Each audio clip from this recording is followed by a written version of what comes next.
और भीतरी शांति के बारे में है। ये हमें सिखाती है कि दुनिया वैसी नहीं है जैसी वो दिखती है, बल्कि वैसी है जैसे हम खुद भीतर से होते हैं। शीर्षक: कांच का महल और 100 कुत्ते। अध्याय 1: अद्भुत मीनार। बहुत समय पहले की बात है, एक राजा ने एक बहुत ही अनोखा और विशाल महल बनवाया। उस महल की खासियत ये थी कि उसकी हर दीवार, हर खंभा और यहाँ तक कि छत भी कांच मिरर्स की बनी थी। वो शीश महल इतना साफ और पारदर्शी था कि उसमें खड़ा व्यक्ति हजारों बार खुद को देख सकता था। महल के द्वार हमेशा खुले रहते थे ताकि लोग उसकी सुंदरता देख सकें। एक दिन एक कुत्ता भटकते हुए उस महल के भीतर चला गया। अध्याय 2: डर का प्रतिबिंब। जैसे ही वो कुत्ता महल के बीचों बीच पहुंचा, उसे अपने चारों तरफ हजारों कुत्ते दिखाई दिए। क्योंकि वो डरा हुआ था, उसने सुरक्षा के लिए अपने दांत दिखाए और गुर्राना शुरू कर दिया। अचानक उसने देखा कि हजारों कुत्ते भी उसे देखकर अपने दांत दिखा रहे हैं और गुर्रा रहे हैं। ये देखकर वो कुत्ता और भी घबरा गया। उसे लगा कि वो दुश्मनों से घिर चुका है। उसने अपनी जान बचाने के लिए उन पर भौंकना शुरू किया। जैसे ही वो भौंका, उसे हजारों भौंकने की आवाजें सुनाई दी। वो पागलों की तरह यहाँ वहाँ दौड़ने लगा, दीवारों से टकराने लगा और पूरी रात उन कांच के कुत्तों से लड़ता रहा। सुबह जब पहरेदार आए तो उन्होंने देखा कि वो कुत्ता थकान और डर के मारे बेदम होकर मर चुका था।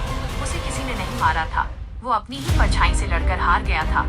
अध्याय 3: प्रेम का प्रतिबिंब। कुछ दिनों बाद एक और कुत्ता उस महल में आया। वो बहुत ही शांत और खुशमिजाज स्वभाव का था। जैसे ही वो महल के अंदर पहुंचा, उसने देखा कि हजारों कुत्ते उसे देख रहे हैं। उसने प्यार से अपनी पूंछ हिलाई। जवाब में हजारों कुत्तों ने भी अपनी पूंछ हिलाई। वो कुत्ता खुश होकर उछलने कूदने लगा तो हजारों कुत्ते भी उसके साथ खुशी से झूमने लगे। उसे लगा कि ये दुनिया कितनी अद्भुत और मिलनसार है, जहाँ हर कोई उसका दोस्त है। वो कुत्ता पूरे दिन वहाँ खेलता रहा और शाम को एक नई ऊर्जा और खुशी के साथ बाहर निकला। अध्याय 4: दुनिया एक आईना है। महल वही था, कांच वही थे और उनमें दिखने वाली परछाइयां भी वही थी, लेकिन दोनों कुत्तों का अनुभव बिल्कुल अलग था। पहले कुत्ते ने दुनिया को एक जंग का मैदान माना, इसलिए उसे चारों तरफ दुश्मन दिखे। दूसरे कुत्ते ने दुनिया को खेल का मैदान माना, इसलिए उसे चारों तरफ दोस्त दिखे। इस कहानी का गहरा विस्तार: the voice of a context. यह कहानी हमारे सामाजिक व्यवहार और मानसिकता का सबसे बड़ा दर्शक है। जगत का प्रतिबिंब। यह दुनिया एक बहुत बड़े शीश महल जैसी है।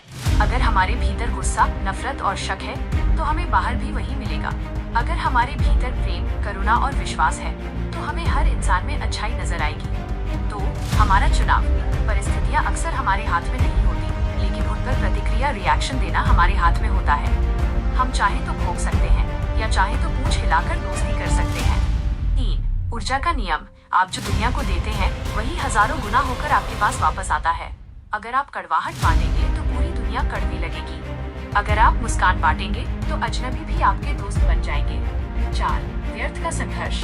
हम अक्सर उन चीजों से लड़ते हैं जो हकीकत में होती ही नहीं। हमारा डर और हमारी असुरक्षा, इनसिक्योरिटी ही हमारे सबसे बड़े दुश्मन बन जाते हैं।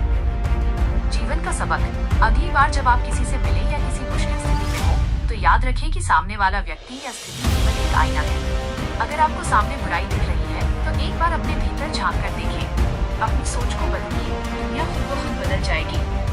लोगों की आलोचना करने के बजाय उन्हें प्यार देना शुरू कीजिए, क्योंकि अंत में आप उसी दुनिया में रहेंगे जिसे आपने अपने विचारों से बनाया है। याद रखिए, दुनिया आपको वो नहीं देती जो आप चाहते हैं, दुनिया आपको वो देती है जो आप हैं। ये था आज का वीडियो। मुझे उम्मीद है कि आपको इससे कुछ नया सीखने को मिला होगा और ये आपके काम आएगा। अगर आपको ये वीडियो पसंद आया तो लाइक का बटन दबाना न भूलें। चैनल को सब्सक्राइब करें ताकि आप हमारा कोई भी नया वीडियो मिस न करें। और हाँ, अगर आपके मन में कोई सवाल है या आप किसी खास टॉपिक पर वीडियो चाहते हैं, तो नीचे कमेंट बॉक्स में जरूर लिखें। आपके सुझाव हमारे लिए बहुत कीमती हैं। अपना कीमती समय देने के लिए बहुत बहुत धन्यवाद। देखते रहिए इंस्पिरिन FTP, सीखते रहिए और दूसरों को प्रेरित करते रहिए। मिलते हैं अगले वीडियो में। जय हिंद।